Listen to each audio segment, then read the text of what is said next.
So ayan no. Ganito yung itsura ng pinaka-bulb niyan.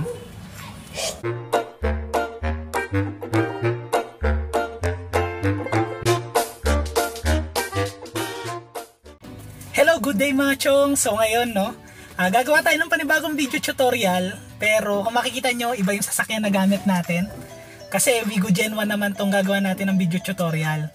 So, meron kasi nagre-request sa akin before no, kung paano daw magpalit ng bulb dun sa may AC panel. So hindi ko naman magawa ng video tutorial dahil Wigo Gen 2 nga yung sasakyan ko. So, meron tayong kaibigan na nagpapatulong na magpakabit ng mga accessories and mag-repaint ng panel ng sasakyan niya. So, sasamantalain na rin natin gumawa ng video tutorial.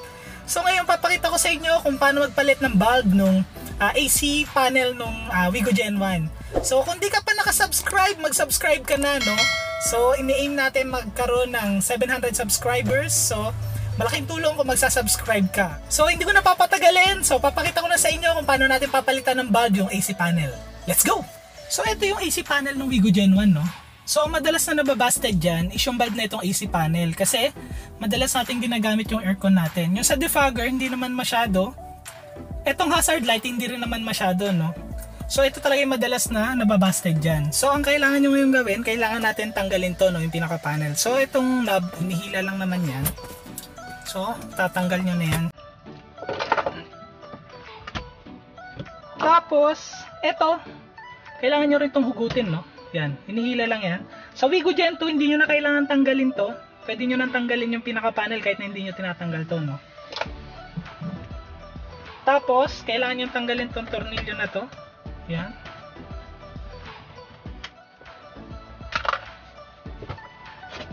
Ngayon, gagamit kayo ng prying tool. Dito nyo sa ilalim susungkitin.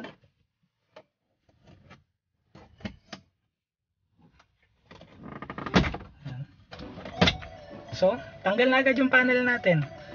So, kung mapapansin nyo, no, nilihan na kasi namin to. Kinabit ko lang ulit para magawa ng video. So, ngayon, ang kailangan nyo ngayon gawin, meron tong isang tornilyo pa dito. Kailangan nyo lang tanggalin yung tornilyo.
Kailangan hindi mahangin, di ba?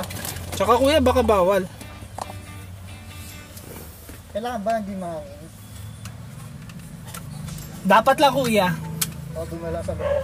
Doon na lang siguro kuya sa inyo. So ayan no. Ganito yung itsura ng pinaka-bulb niyan. So actually hindi ko alam kung anong size nito, pero pwede nyo dalhin sa auto shop to. Meron silang ganito. Yan. Ganyan yung kailangan yung palitan. Ang pagbalik naman yan, parehas lang. Shoot nyo lang siya. Yan. So pagka na-shoot nyo na siya, clockwise naman yung pag-ikot para mag-lock. Yan. So, lock na siya, no? Yan.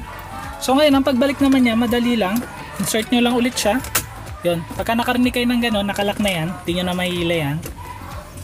Tapos, yan. Balik nyo na ulit ng tornilyo.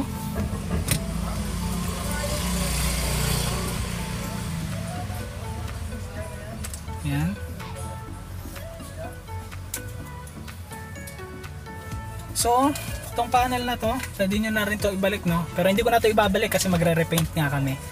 So, kung paano nyo tinanggal, ganun nyo lang din naman siya ibabalik. So, ganun lang kabilis magpalit ng bulb ng AC panel natin, no? So, dito ko natatapusin tong video na to. Kung nagustuhan nyo to, like, share, and subscribe, and hit nyo na rin yung notification bell. Salamat!